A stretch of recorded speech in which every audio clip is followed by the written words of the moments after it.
marrë disa telefonata që kërkonin doktor Yllin, dhe e dyta, një zonjë që ndjes, por nuk ja kujtoj emrin, na pyeti që nëse mund të na tregonit në një formul për infeksionet urinare. Tek gra, tek vajza, diçka çfarë mund të përgatiste zonja, kështu që unë ja premtova që ditën e hënë do ta pyes doktorin, nëse zonja është duke na ndjekur, le ta marrë përgjigjen tani nga doktor Ylli.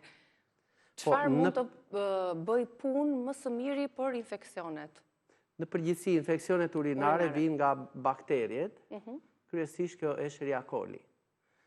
Femrat infektohen më tepër pasi ato që të dy pjesët e shkarkimit janë shumë afër me njëra tjetër dhe njeriu gjatë higjienës, gjatë pastrimit, mund t'i marrim nga anusi dhe i kalojmë në pjesën para. Por e para, kjo duhet të lahet me i dorë para, me i mbrapa. E dyta, të bëjmë një shplarje me disa bimë të cilat janë antibakteriale. Edhe këto të dyja që ne përmendëm këtu sot në emision, janë shumë të vlefshme për ata. Por nuk do të qëndrojmë këtu. Ka bimë të tjera akoma më të fuqishme që janë antibakteriale dhe antivirusale. Atere, nëse zonja do të marri, për shembull, le të përgatisim, si thuash, 2 litra çaj. Ku do të hedhim lule basani, ku do të hedhim pak bishtamith, lule basani mund të hedhim 2 deri në 3 fije, ku do të hedhim këtë frutin e dëllinjës, por tek dëllinja është e mira të marrim kokrën e zezë të saj dhe të vëmë re që sa më shumë të zihej kjo dëllinja para, ndoshta 2-3 minuta, do të jetë e mrekullueshme dhe pastaj neve të hedhim këto të tjerat për faktin se ajo dëllinja ka një cip gelatinoze yndyrore në pjesën e jashtme të saj që e pengon futjen e ujit në brendësi dhe nuk do dhe ai shkëmbimi, ai si difuzion. Përsa te këto gjethe dhe lulet bëhet më shpejt. Atere, hedhim një lugë gjelle dëllinj në fillim që të zihej mirë. Ndoshta unë nuk e di ku banon, po edhe dega dëllinjët hedhim të zihej së bashku me lulen e basanit, së bashku me bishtamithin, nëse do të kishte edhe pak livando, edhe kjo është e mrekullueshme, e fuqizon dhe pak sherebel.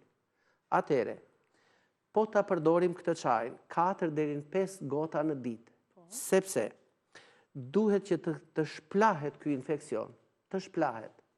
Po të bëjmë edhe një shplarje të lehtë nga jashtë, 1 herë ose 2 herë në ditë, do të vëmë re që këto ngarkesa të këtyre bakterieve do vinë duke ulur. Ato me vërtet do të shumohen, po nuk shumohen me atë intensitet si më parë. Atere, kjo ngarkesë bakteriale, sikur të jetë edhe 10 milion për 1 milimetër kub, të jetë e bindur që brenda një jave, ajo ka filluar të zbresi në 2-3.